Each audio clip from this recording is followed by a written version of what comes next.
Kajian Fathul Bari ya, syarah kitab Sahih Al-Bukhari.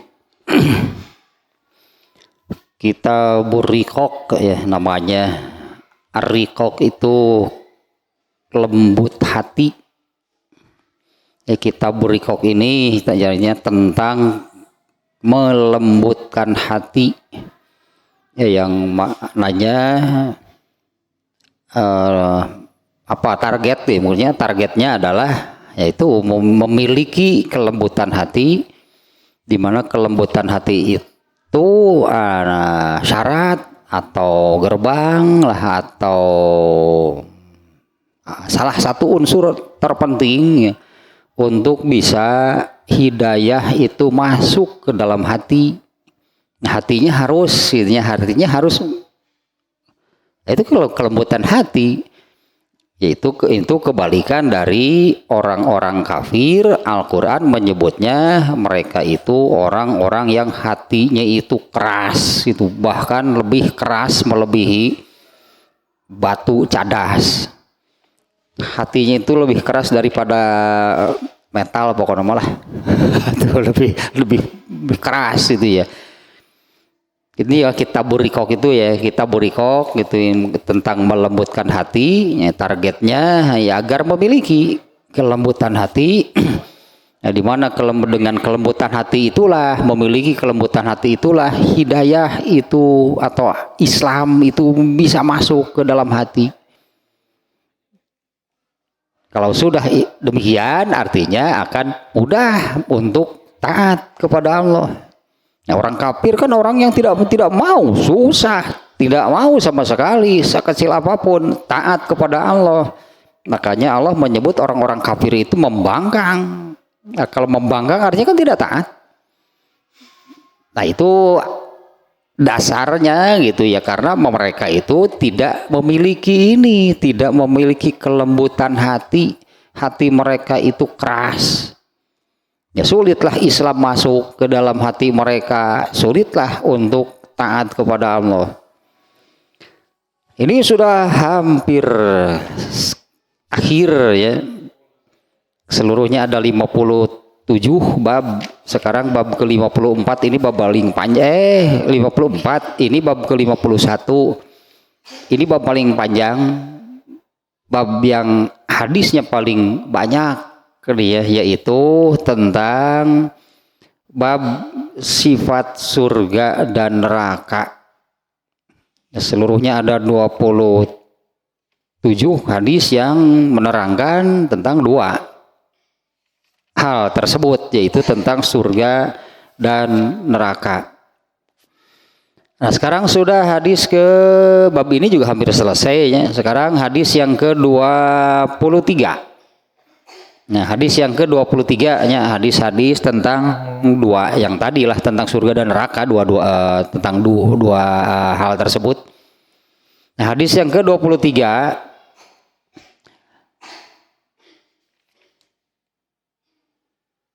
ini hadisnya masih dari ini hadis yang ke-22 nya gitu ya. Hadis yang ke-22 dari Anas bin Malik nih.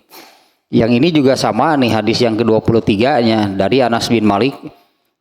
Rasulullah SAW, ghadwatun fi sabilillahi aw rauhatun khairun minad dunya wa ma fiha walaqabu qausi ahadikum aw maudiu qadamin minal jannati khairun minad dunya wa ma fiha. Walau annam ra'atan min nisa'i ahlil jannati tola'at ilal ardi la'adha'at ma bainahuma wala mala'at ma bainahuma rihan wala nasifuha yakni al khimaro khairun minad dunya wa ma fiha. Nah, ini menerangkan tentang surga ini ya. Dari Anas bin Malik ya, semoga Allah meridhoinya. Rasulullah SAW bersabda, pergi berperang pagi hari atau sore hari Nah, supaya ini bukan soal waktunya sih, perang gitunya, ikut berperang. Ya, ikut berperang fisabilillah. Ya, fisabilillah. Ini artinya, nah inilah yang perang yang gitunya, apabila pelakunya gugur disebutnya mati syahid, jaminannya surga tertinggi, yaitu perangnya perang fisabilillah, yaitu perang dalam membela, menegakkan gitunya, membela agama Allah. Ya dulu lah contohnya para sahabat Rasulullah dan para sahabatnya, mereka berperang itu karena bukan kepentingan pribadi, bukan membela bukan membela daerah, bukan perserikatan lah sih itu. Perserikatan baheula membela atas nama kedaerahan. Bukan atas nama pribadi, bukan membela golongan, bukan membela daerah, bukan membela negara, tapi membela agama Allah. Itu ya, mereka ini berperang, Rasulullah SAW dan para sahabat, mereka berperang itu karena membela agama Islam. Nah, sehingga apabila mereka yang gugur, ya ada sahabat yang gugur di medan perang, itulah yang disebut mati syahid dengan keistimewaan yang amat sangat luar biasa itu ya. Keistimewaan dari Allahnya bagi mereka yang mati syahid itu luar biasa. Di antaranya yang ini mungkin kan yang paling diinginkan gitu, yang paling diinginkan oleh semua orang itu adalah masuk surga dengan di tingkatan surga yang paling tinggi. Bagi yang mati syahid, Allah jamin, Allah memberikan itu bagi yang mati syahid, masuk dipastikan masuk surga dan mendapatkan surga yang tertinggi, yaitu surga Firdaus. Ini kemarin kan kebetulan kan hadisnya, hadis yang ke-22 yang itu yang kita ulas sedikit yang kemarinnya. Ummu Harisah namanya, sebutannya ibunya Harisah. Harisah itu seorang pemuda ABG lah gitu, usia belasan, tapi sudah balik. Dia ikut perang Badar, ternyata gugur. Ini anak mudanya usia belasan, belum menikah gitu, sama masih kategorinya mungkin masih ABG lah. Harisah namanya. Dia ikut berperang kemudian gugur. Nih perang Badarnya, perang Badar, kemudian gugur di medan perang, gugur pada waktu perang Badar. Ibunya Ummu Harisah ya. Ibunya datang kepada Rasulullah SAW mengatakan, ya Rasulullah, qad alimta mau ki'a Harisata min qalbi. Wahai Rasulullah, sebagaimana yang kau tahu bahwa Harisah itu Harisah itu begitu istimewa gitu, begitu istimewa di hatiku. Ini kata ibunya ya. Harisah itu begitu istimewa di dalam hatiku. Dan kau tahu itu. Sekarang sudah tidak ada, sekarang sudah gugur di medan perang. Nah, ibunya Harisah mengatakan, fa in kana fil jannati lam abki alaih. Jika dia itu berada di dalam surga atau dijaminlah masuk surga, aku tidak akan menangisi kepergiannya. Wa illa saufa taro ma asna'u. Tapi kalau tidak ada jaminan dia masuk surga, maka engkau akan melihat apa yang akan aku lakukan. Ibunya ibu ngancamnya runtuhkeun ku aing masjid tinggalikeun ibunya. Tinggal frustasi ibunya. Ada jaminan bagaimana nih in kana fil jannati, kalau dipastikan dijamin masuk surga, lam abki alaih, maka aku tidak akan menangisinya. Artinya ibunya dia sebagai seorang ibu kan malah gembira kalau ada jaminan anakmu pasti masuk surga. Gembiranya justru kan bukannya menangisi, pasti malah akan bergembira. Tapi kalau tidak ada jaminan, saufa taro ma asnau. Nah, ya tinggal isi ibu ini mengancam nih. Jika tidak ada jaminan, saufa taro ma asnau, engkau akan lihat apa yang akan aku lakukan. Oh, tinggal ikut masjid gua aing. Runtuhkeun sih ya. ibu ngancam. Kemudian Rasulullah bersabda, faqala laha, Rasulullah bersabda, jannatun wahidatun hiya. Nah, jawaban Rasulullah SAW ini bukan soal pasti dijamin, bukan. Rasulullah ini menjawab secara normatifnya. Rasulullah menerangkan surga, artinya tersirat, iyalah pasti gitu kan, dijamin masuk surga. Nah, Rasulullah bersabda seperti ini, ibu ini bagaimana? Apa ibu kira surga hanya satu? Nah, gitulahnya kurang lebih bahasa kitanya. Ibu ini bagaimana? Tenang, apa ibu kira surga itu hanya satu? Innaha jinanun kasiratun, surga itu banyak tingkatannya. Wa innahu fil firdausil a'la, dan anakmu itu ada di surga firdaus, surga yang tertinggi. Nah, ini kan jaminan bagi yang mati syahidnya. Ini Rasulullah kan sudah menyatakan demikian. Anak saya dijamin masuk surga. Ibu ini bagaimana? Ibu kira surga itu hanya satu? Surga itu banyak tingkatannya. Di hadis lain Rasulullah menerangkan surga itu ada 100 tingkatannya. 100 tingkatan. Jarak antara satu tingkatan surga dengan yang lainnya itu sejauh jarak langit dan bumi. Surga itu ada 100 tingkatan, dan jarak antara satu tingkatan surga dengan yang lainnya itu sejauh jarak langit dan bumi. Dan tembus pandang gitu teh. Orang yang di bawah ini bisa melihat, atau itu di surat apa ya, bahwa kalau neraka itunya tingkatannya itu ke bawah. Semakin bawah berarti semakin parah, semakin berat gitu ya, semakin berat gitunya. Yang paling ringan artinya surga ya neraka yang paling tinggi, yang paling atas. Karena kan neraka itu jurang, dilemparkannya dari atas. Berarti semakin dalam, itulah yang paling berat.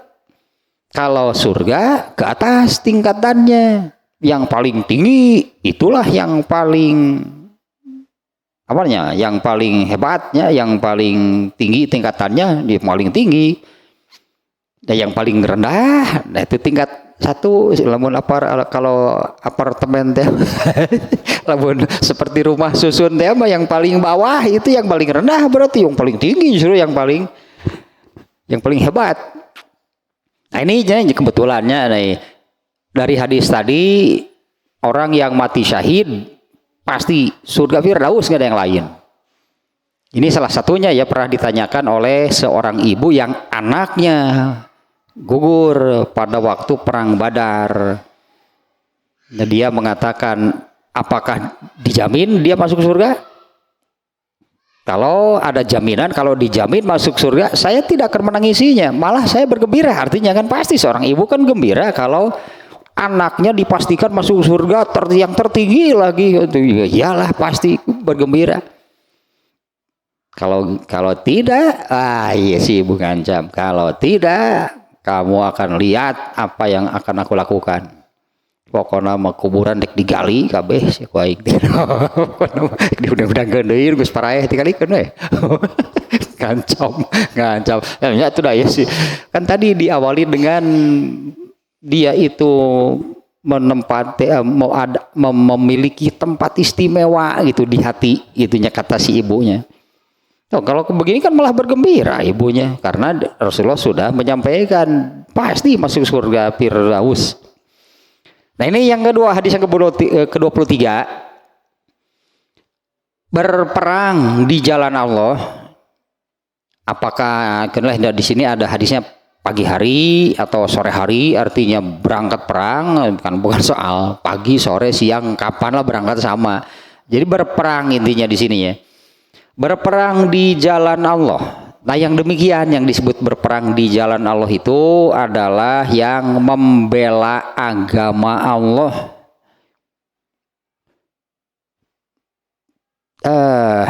Iya berarti ya membela agama Allah itu kan dulu Rasulullah SAW dan para sahabat berperang dan berkali-kali berperang, puluhan kali Rasulullah berperang, perang Badar, perang Uhud, perang Hunain, perang Khaybar, perang Khandaq, itu kan masing-masing ada namanya, itu puluhan kali. Kenapa sih sampai seperti itu? Ya kenapa sampai seperti itu ya? Karena situasi, berarti karena situasinya menyeret, bukan keinginan berarti. Situasi yang dihadapi oleh Rasulullah SAW ya menyeret mereka berperang. Dan Allah memerintahkan, itu kan Allah memerintahkan perang, mereka taat, itu kan mereka taat. Buat apa sih mereka perang? Itu kan buat apa mereka perang? Apa sih yang menyebabkan mereka berperang? Untuk apa mereka perang? Disebutnya ini kan fisabilillah. Mereka berperang itu saya katakan tadi untuk menegakkan agama Allah, untuk membela agama Allah. Kalau membela agama Allah, menegakkan agama Allah kan di semua situasi, berarti kan tidak hanya dalam perang yang demikian, di semua situasi agama Allah ini atau orang yang disebutnya kan orang yang menegakkan, membela agama Allah, ya itulah orang yang berjihad. Karena arti jihad itu bersungguh-sungguh, bukan perang. Kalau perang itu bahasa Arabnya qital. Kalau jihad bersungguh-sungguh. Dengan cara seperti apa? Ini ada hadis yang redaksinya kurang lebih demikian. Man jahada li takuna kalimatullahi hiyal ulya fahuwa fisabilillah. Barang siapa yang bersungguh-sungguh, man jahada li takuna kalimatullahi hiyal ulya.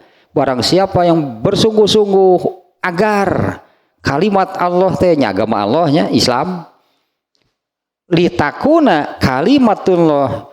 Barang siapa bersungguh-sungguh agar kalimat Allah itu, nawannya bahasa orang nanya, litakuna kalimatullahi hiyal ulya, agar kalimat Allah, agama Allah itu berada di tempat tertinggi.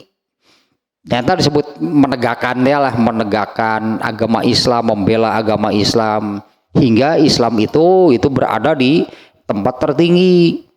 Fahuwa fisabilillah. Itulah orang yang disebut dengan fisabilillah. Apa dengan cara dengan berperang menggunakan senjata lalu terbunuh? Ya enggak juga. Kalau kita ambil contoh misalnya, ini contoh ini ya, contoh Imam Bukhari misalnya. Imam Bukhari itu kan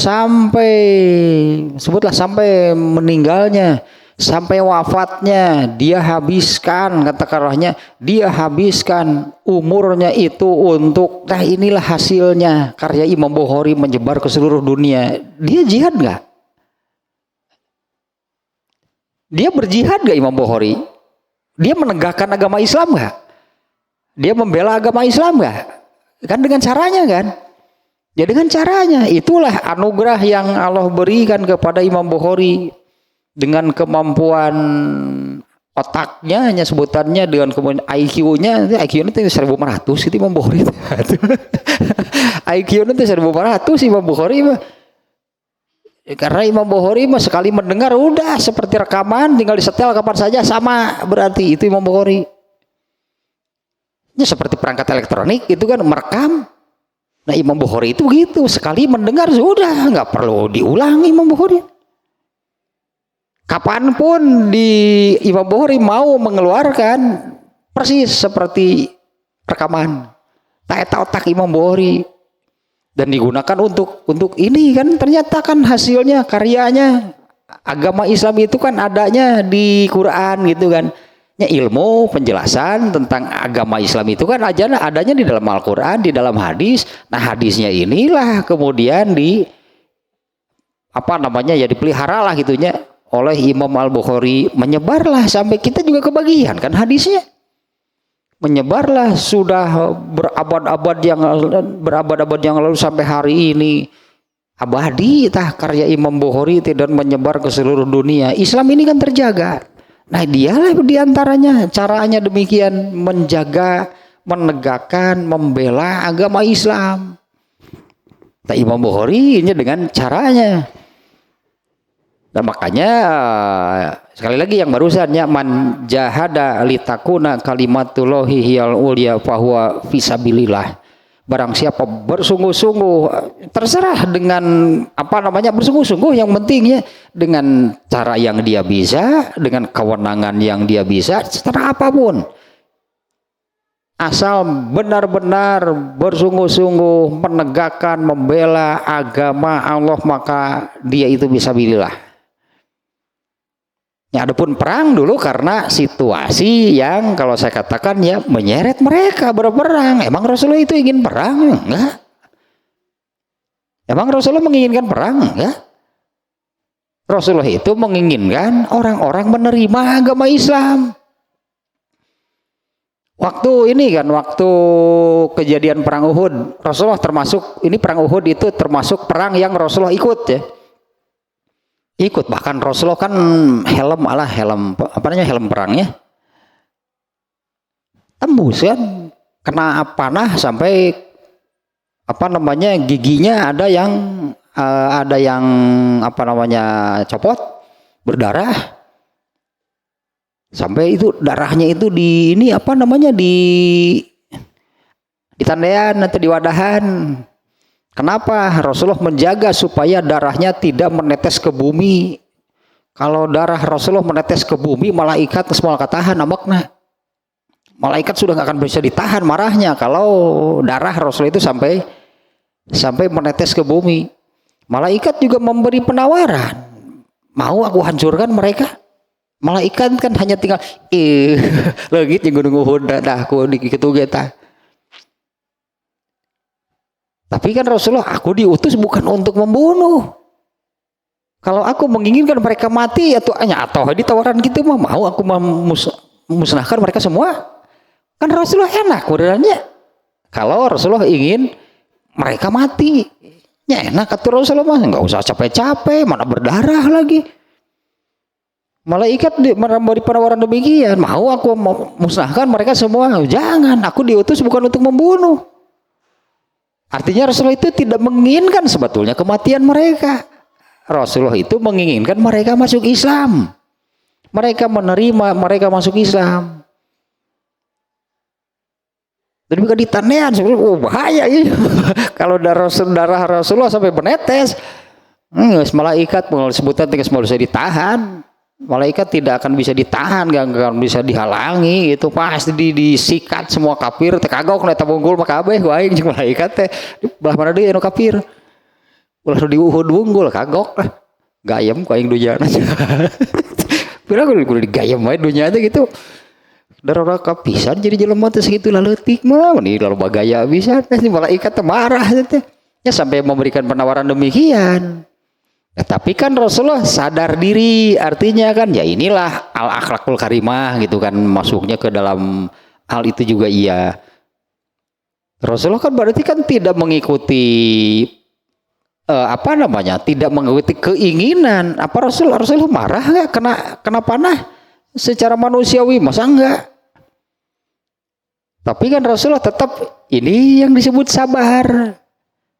Kalau mengikuti al-hawa atau ditawaran ku malaikat gitu teh, mau aku musnahkan semua. Bogoh atau ditawaran gitu mah nya sekalian lah. Tong nu wunggul jeung nu itu nu kafir pokoknya mah sikat saja semuanya. Kan Rasulullah tidak demikian.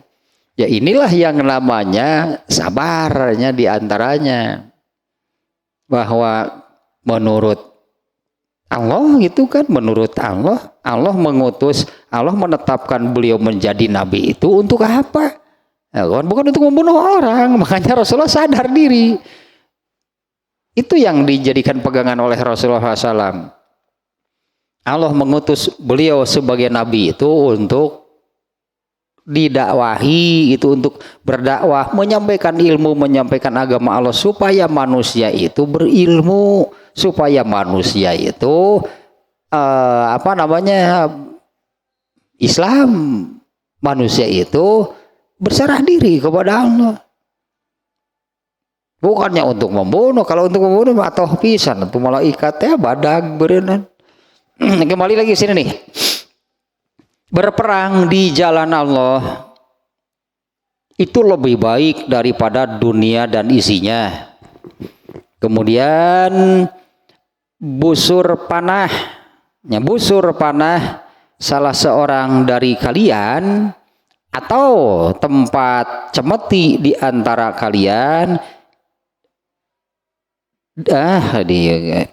koma nanti itu sih katanya percetakan teh koma nanti atuh di bener wae atuh jadi broeureun pada iya salah nu ngetik sia nama walaqabu qausi ahadikum au maudiu qadamin minal jannati khairun minad dunya wa ma fiha. Dan busur panah atau tempat cemeti kalian di surga itu lebih baik daripada dunia dan isinya.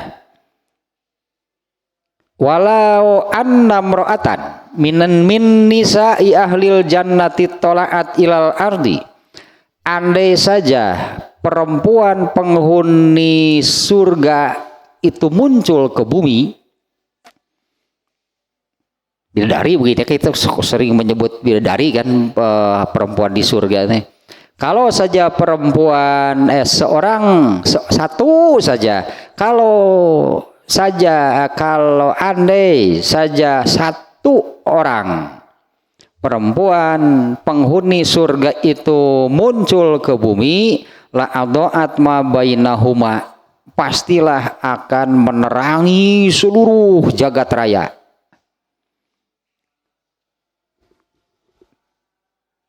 Wala mala'at ma bainahuma rihan, dan harumnya itu juga akan memenuhi seluruh wa ma bainahuma, ya antara langit dan bumi.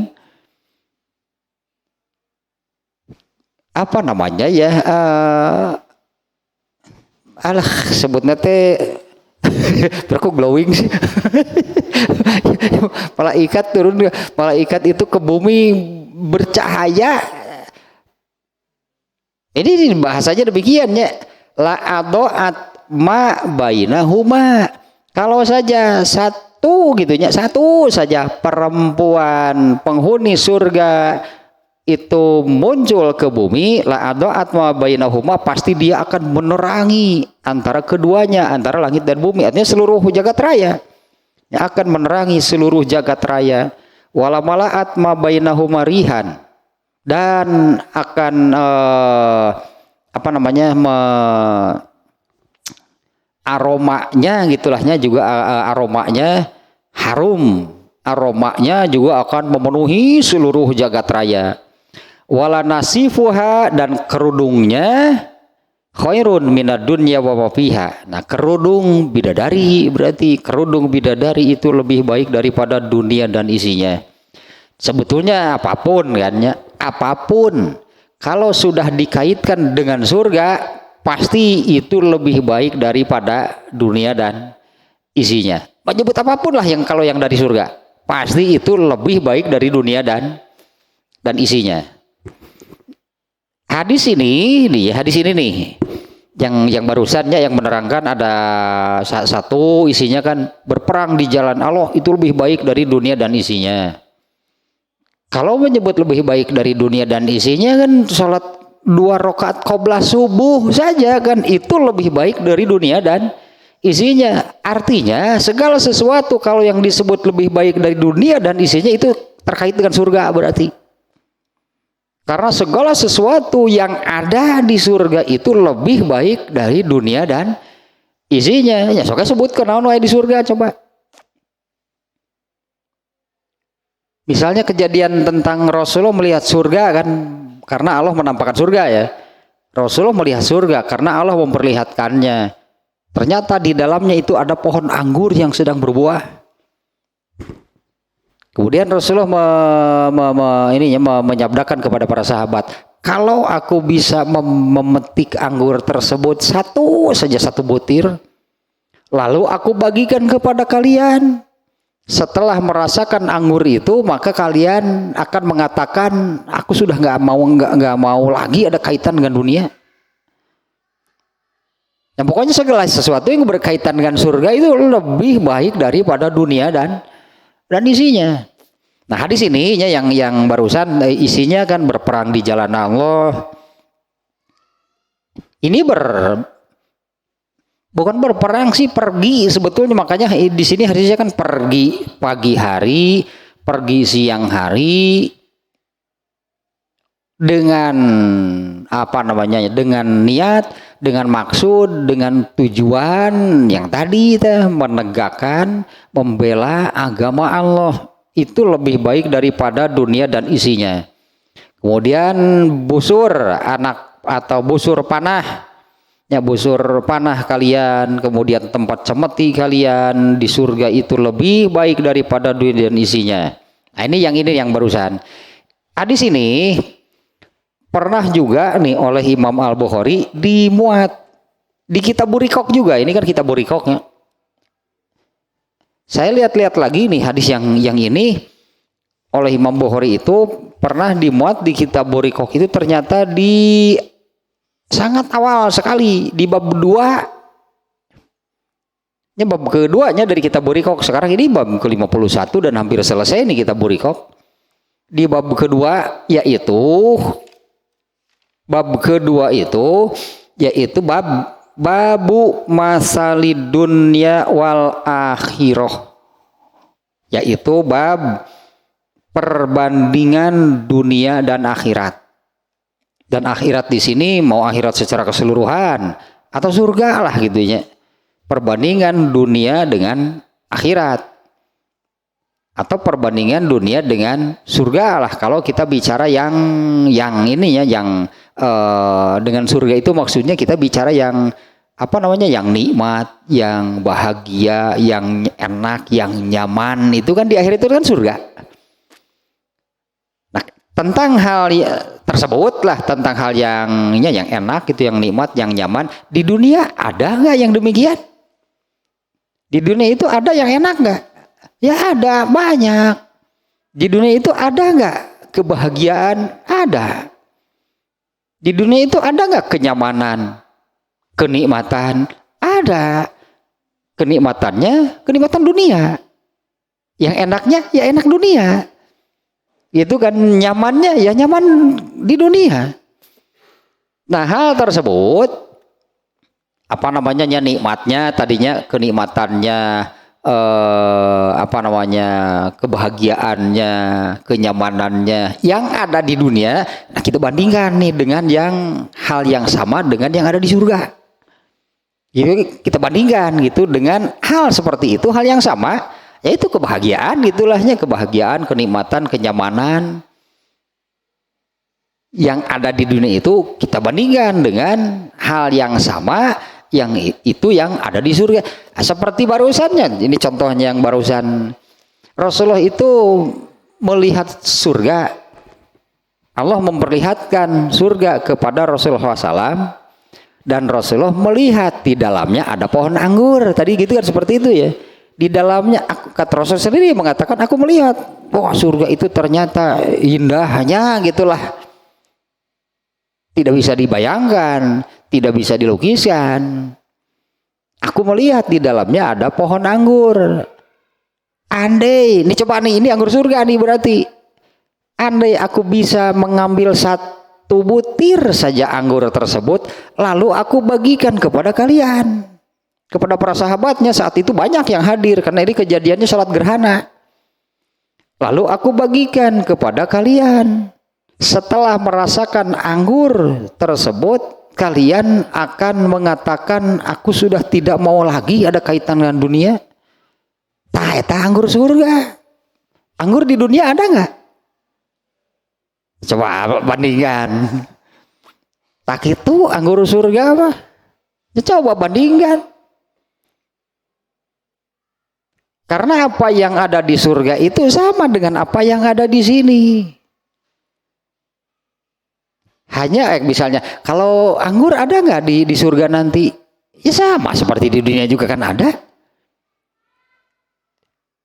Kalau di surga nanti ada kendaraan nggak? Ya sama seperti di dunia juga kan ada kendaraan. Bandingkan seperti ini perbandingannya. Nih perbandingannya.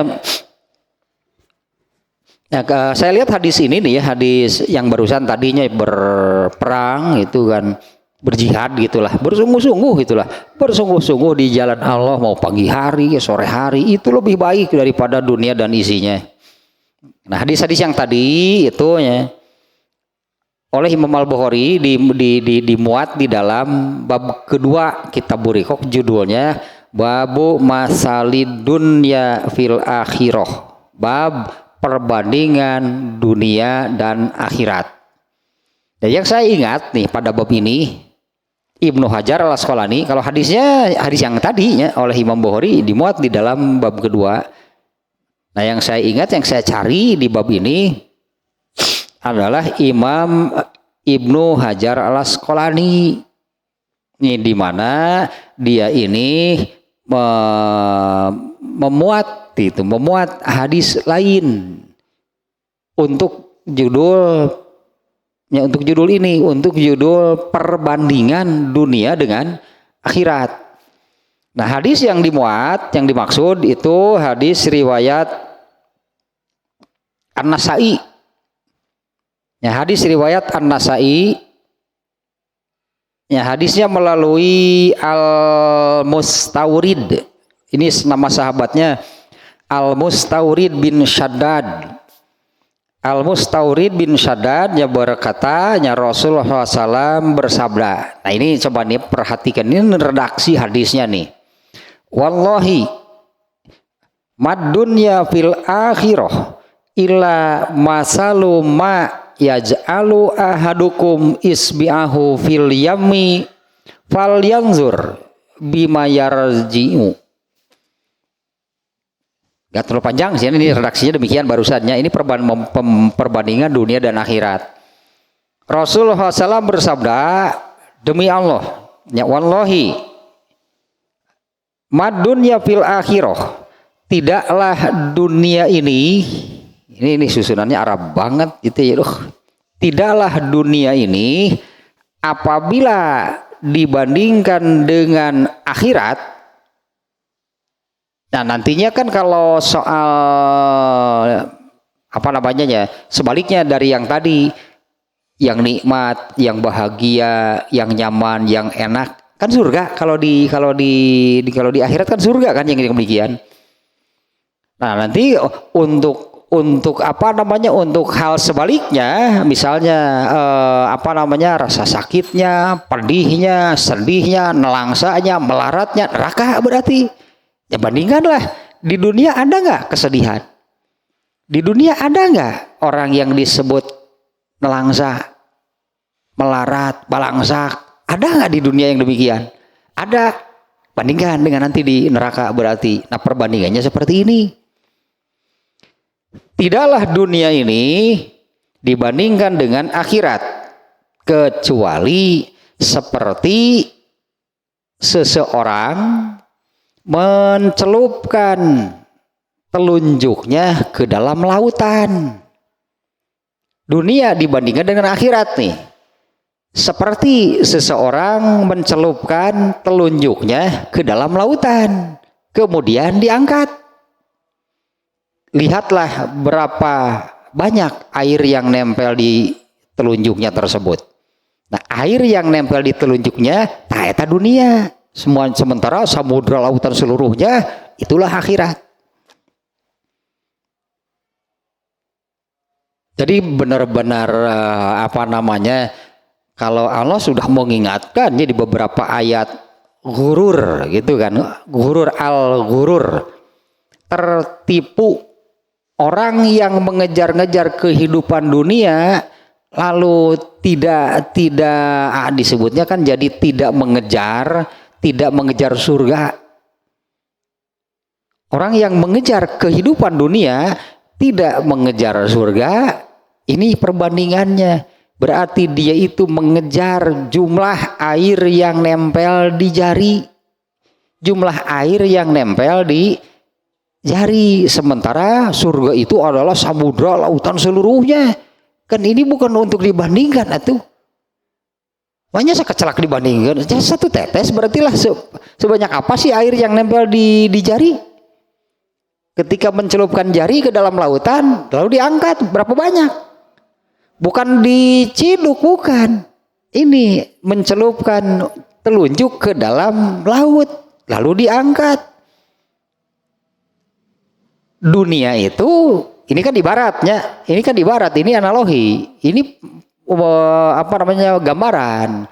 Dunia itu ibarat air yang nempel di jari. Sebanyak itu.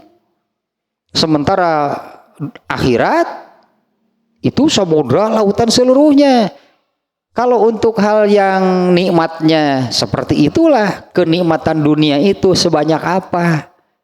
Kenikmatan dunia itu sebanyak, itulah seperti air yang nempel di jari. Kalau kenikmatan surga seperti apa? Samudra lautan seluruhnya. Di sini kan dunia dan akhirat, bukan dunia dengan surga sih. Di hadisnya kan dunia dan akhirat, untuk hal sebaliknya berarti. Kalau di dunia ada rasa sakit ya? Ya ada kan? Ya, kalau orang misalnya nuti tajong kan, orang yang jatuh kan, orang tertabrak kan sakit. Orang dipukul kan sakit. Nanti di akhirat bagaimana? Ya, orang di dunia disiksa juga sakit. Kalau misalnya orang di dunia mengalami penyiksahan, sakit nggak? Hanya itu tapi kebarangep, sebutnya tadi kebarangep memar kan bekas pukulan kan sakit. Kalau di neraka nanti sakitnya seperti apa? Bandingkanlah sakit di dunia itu seperti air yang nempel di jari, sementara sakit di akhirat itu seperti samudra lautan seluruhnya. Itu nyadi ini riwayat An-Nasai. Rasulullah sudah nih menerangkan perbandingan dunia dengan akhirat. Kalau akhirat kan bukan hanya surganya. Artinya kalau urusan yang baiknya, yang nikmatnya, yang nyamannya, yang bahagianya, ya bandingkanlah hal demikian yang ada di dunia dengan nanti yang ada di surga. Nikmatnya, nyamannya, bahagianya di surga seperti apa? Bandingkanlah di dunia seperti tadi. Semua kenikmatan, kenyamanan, kebahagiaan, ketentraman gitulahnya yang ada di dunia itu ibarat, itu perbandingannya tetap ibarat air yang nempel di jari, sementara kenikmatan, kenyamanan surga itu sebanyak air samudra lautan seluruhnya.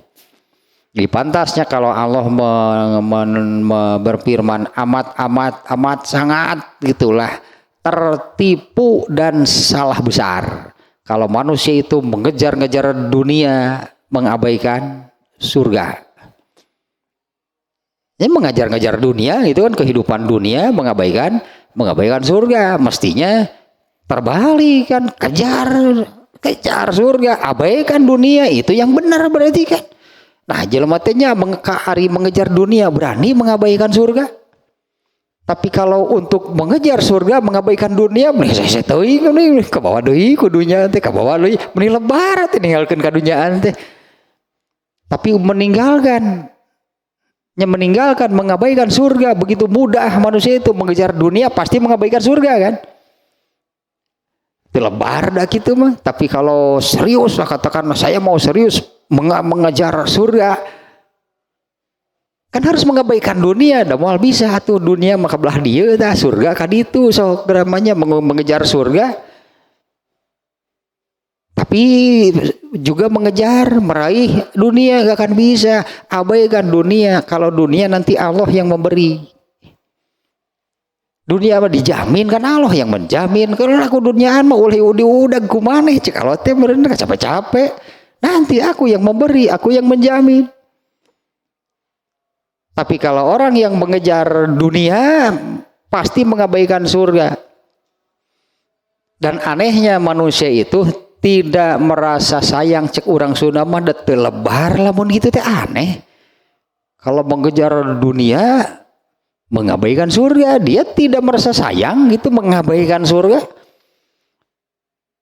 Tapi kalau untuk mengejar akhirat meni lebar teh kebagian dunia nah pada akhirnya saeutik tadi gitu dinanya nage teu kabagian da dunya mangan saeutik tadi sakitu tah dina teu kabagian nage aneh lah gitunya tidak kebagian da moal di sabenerna mah kan karena Allah yang menjamin sebetulnya. Kalau seseorang serius mengejar surganya, dunia Allah yang menjamin, Allah pasti memberi. Tapi jangan diartikan jadi berlimpah, menjadi konglomerat. Maneh cek Allah teh hayangna teh kitu mah. Dalin gitu, pokoknya Allah menjamin kecukupan. Kebutuhan pasti dipenuhi oleh Allah. Lain kahayang kebutuhannya. Kebutuhannya pasti dipenuhi oleh Allah. Di kahayang kumaha? Emang Allah harus mengikuti kahayang jelema? Kan enggak. Jadi soal kahayang mah apa Allah harus mengikuti kahayang jelema? Kahayang jelema teh beda-beda jeung loba deui. Si A hayangna be si B cilaka. Si B hayangna si A nu cilaka cing kudu mana aja. Cek Allah teh jadi kudu mana tuh kudu dicilakakeun teh. Ya Allah selamatkanlah aku, celakakanlah si B, cek si A teh. Si B doa yang sama, ya Allah selamatkanlah aku, celakakanlah si B. Kahayang jeung si A beda jeung si B, dua-duanya harus dipenuhi kan gak bisa. Jadi Allah itu bukan atau tidak akan pernah mengikuti kahayang jelema karena yang ada adalah sebaliknya, manusialah yang harus mengikuti kahayang Allah. Manusia yang harus mengikuti keinginan kemauan Allah itu apa? Ikuti.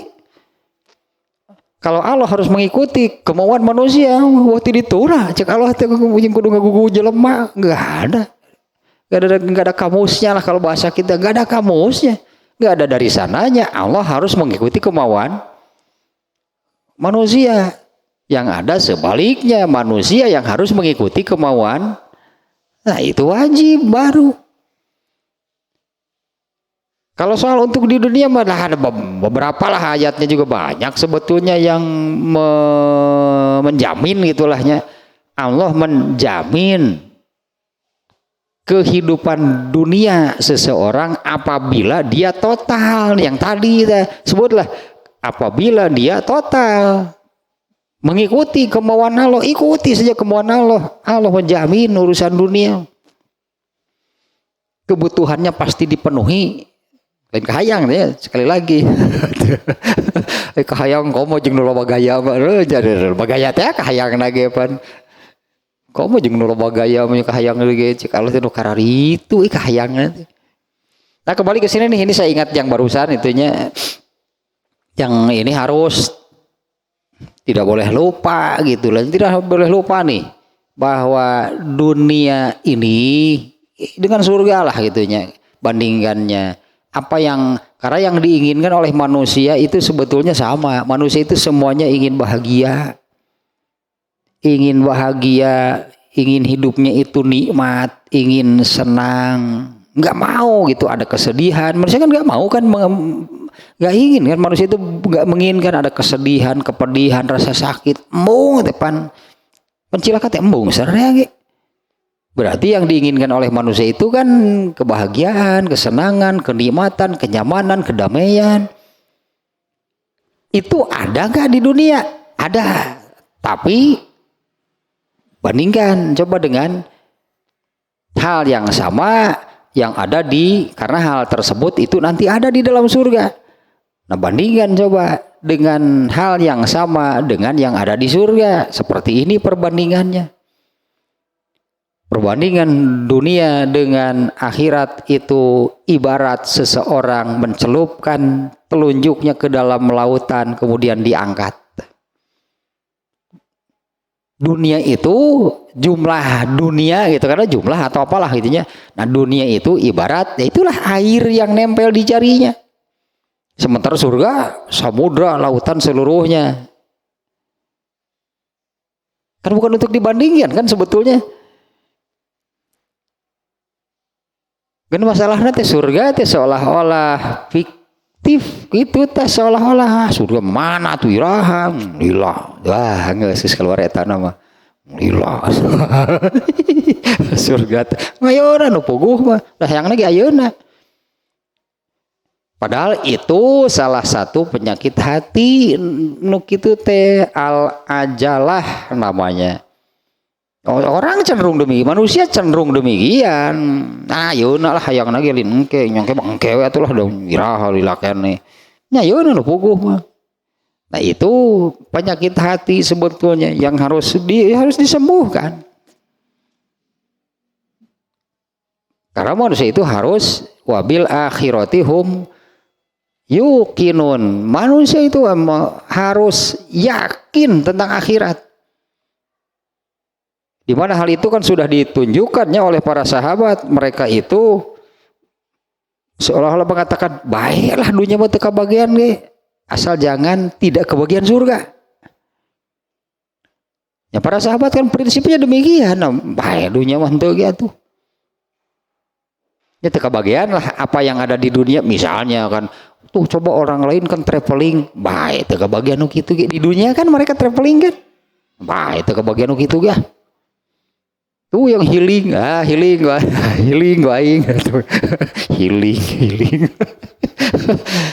baik nu kitu mah.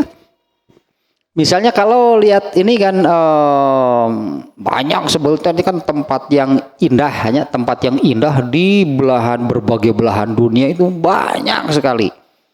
Ya kalau di kita lah baik yang lokal itu kan di Indonesia banyak tempat-tempat yang indah menarik untuk didatangi. Nah kalau melihat tempat-tempat yang seperti itu, lihat orang lain misalnya sedang berada di sana gitu jadi menikmati, cek urang teh bae teu kabagian nu kitu ge. Tah dunia sebetulnya demikian. Kenapa? Kalaupun tidak kebagian dunia, tidak kebagian berapa banyak.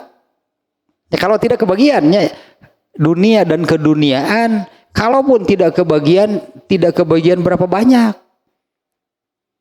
Ya kembali lagi tidak kebagian air setetes tapi nanti akan mendapatkan jumlah air sebanyak apa? Sebanyak samudra lautan seluruhnya. Baik atau itu kebagian sakecelak mana meni.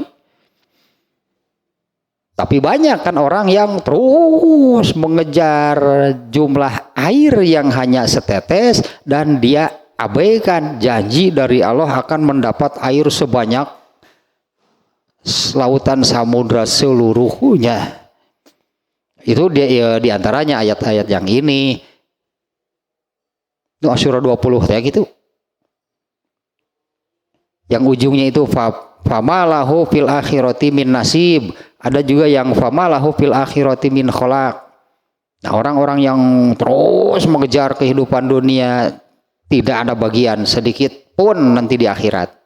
Artinya dia tidak akan masuk surga. Kan yang diinginkannya dunia. Kan yang dikejarnya dunia. Dia mengorbankan segala-galanya itu kan untuk dunia. Dapat nggak dunianya? Pasti diberi oleh Allah. Karena itu yang dikejar, itu yang diinginkan. Ya diberikan oleh Allah. Jangan harap nanti di akhirat ingin masuk surga. Cek Allah tepan mana mah teu hayang. Kurang lebih kan demikian ya. Pan mana mah teu hayang. Itu kan ke surga teh. Karena dulu ketika ini surga, ini dunia. Kamu pilih mana? Pilih dunia kan? Nges, setelah yang ke surga mau diasupkeun. Yang kewe nungguan, aya iman sagede kabul. Cek Allah teh lah. Aya iman oge si eta sagede kabul. Sebut.